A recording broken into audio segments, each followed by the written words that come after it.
I was planning to run the Valencia Half Marathon just for fun. A month after the Berlin Marathon, I didn't want to push myself too hard, but my ambitions redefined this plan and I decided to go for it. The trip to Valencia wasn't random. This half marathon is part of the Super Halves series and I intend to complete it next year. And of course I will make a similar video about Super Halves like I did with the Marathon Majors, because it's a really cool initiative. With my last race of the season behind me, today I'll tell you about the organization, what to know beforehand, and whether the Valencia Half is worth running. Let's go!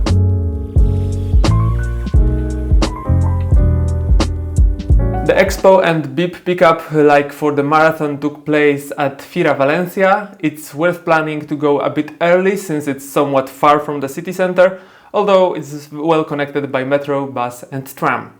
Over 20,000 runners participate in this race, so as usual for big events, it's best to pick up your bib as early as possible to avoid crowds. I arrived around 11 AM on Friday and went through everything without any issues. The lines moved smoothly and I didn't have to wait outside to get in. To pick up your bib, you need to go to the booth assigned to your race number, where you'll get a bag with goodies, a race bib and a sticker for a backdrop.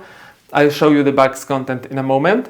And after picking up the packet, you need to go to a separate booth to collect your shirt. This time the shirts were not very attractive. There was no line here. Remember to grab some safety pins at this point, as you won't find any in the goodie bag. Next up was the typical Expo, sponsor stands, lots of companies selling gels and isotonic drinks. Besides Enervit, which was one of the sponsors, you could also stock up on gels from 226ers or Morten. I personally grabbed some Morten gels because I miscalculated when packing.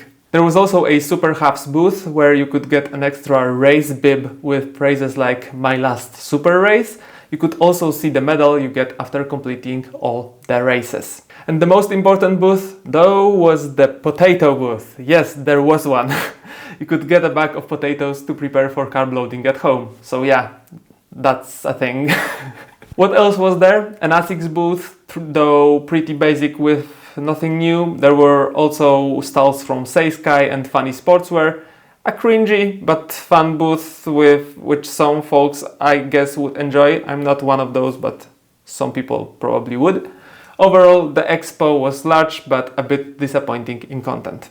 Oh, and here's what was in the race packet. A mix of items, some more useful than others, but thankfully no useless flyers. So here we had, for example, SPF for your, face if there would be sun. There wasn't, so actually didn't use this. There was Vaseline, there were pipas, which are like this snack, salty snack with sunflower, really tasty. There were like something to wash your sports things. A bit of this, a bit of that. Most of the things are actually useful. I paid 76 euros for the race packet, which I bought about 2 months after sales started.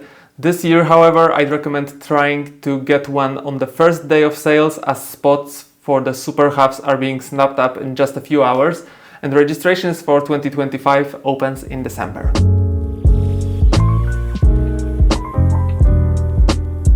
The race village was at the University and Polytechnic of Valencia. I arrived around 40 minutes before the start, and although it was crowded, moving around and getting to the start zones was manageable. I don't know if this is typical or if it was due to the rain, but I was pleasantly surprised at how smoothly everything went.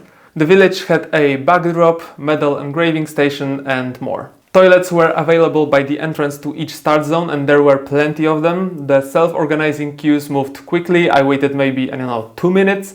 Once in the start area there were no more toilets, but there was ample room to warm up. Of course, this changed as the start approached, but that's natural. I don't know how it looked in other zones, as some had separate entrances, so I can tell only about the start zone that I was in. On the road leading to the start, I was there about 15 minutes before setting off. It was raining, people were warming up, but it was easy enough to find a good spot. Each wave had pacemakers, in mine marked from 134 to 142.59. There was only a 140 pacer.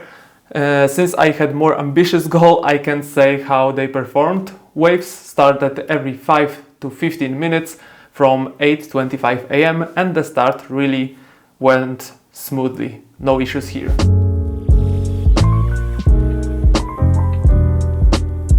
The first few kilometers are always tricky as you have to weave through waves of runners like one big slalom. If your pace isn't perfect at first, don't worry, it opens up later and you can make up some time. The course is ultra flat. At a few points it feels like you're going uphill, but the incline is minimal. This year it was raining and windy almost the entire time, and the headwind was challenging. Still, over the whole distance, running with the wind and against it, balanced out. The route goes through Valencia's center, so there's a lot to see. On a good weather day, the views will be amazing. Even with the rain, there were plenty of supporters and cheering zones with drums and music. So that's definitely fantastic.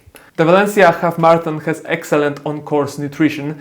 There were 4 water stations and, most importantly, you could grab water in cups or 3 30-milliliter bottles. I used the bottles, which made it easy to drink along the way. Also, halfway through there was an Ervit station offering regular and caffeine gels. I used my own gels, but it was a great option for others. Kilometer markers were clearly visible, which was a big plus, and the final kilometers ran close to the sea, but also through increasingly big puddles. However, I was so focused on getting to the finish line that the puddles didn't really bother me. The crowd's cheers kept me going.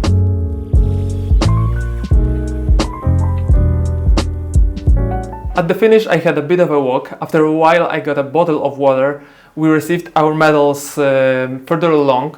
The medal, which is actually pretty nice, on the visualizations that we got before the race it looked so-so, but in person it's really nice. I really like it.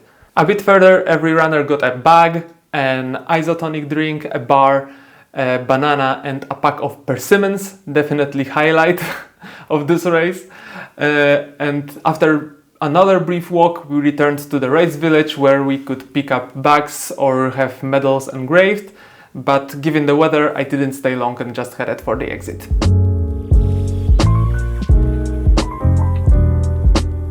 Am I happy with my trip to the Valencia Half Marathon? Absolutely. Despite the terrible weather, which unfortunately hit the region hard with flooding afterward, the race itself was a success. My minimum goal was a personal best, with a main target of 1:35 and an ambitious goal of 1:33 if things went well.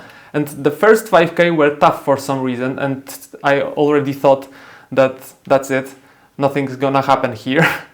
But then something clicked and I found my rhythm, which stayed with me till the end. I kept speeding up and crossed the finish line at exactly 1 hour and 33 minutes. Would I recommend the Valencia Half Marathon? Definitely, especially if you're aiming for a personal best and want to explore a beautiful city, as Valencia is stunning. Would I run it again? I think I'll be back someday, maybe not next year, but at some point. There's something captivating about this city. And is it the best half marathon I've ever run? For the result, of course. For organization and overall experience, honestly, despite my love for Copenhagen and Berlin, this was probably the best half marathon of my running journey.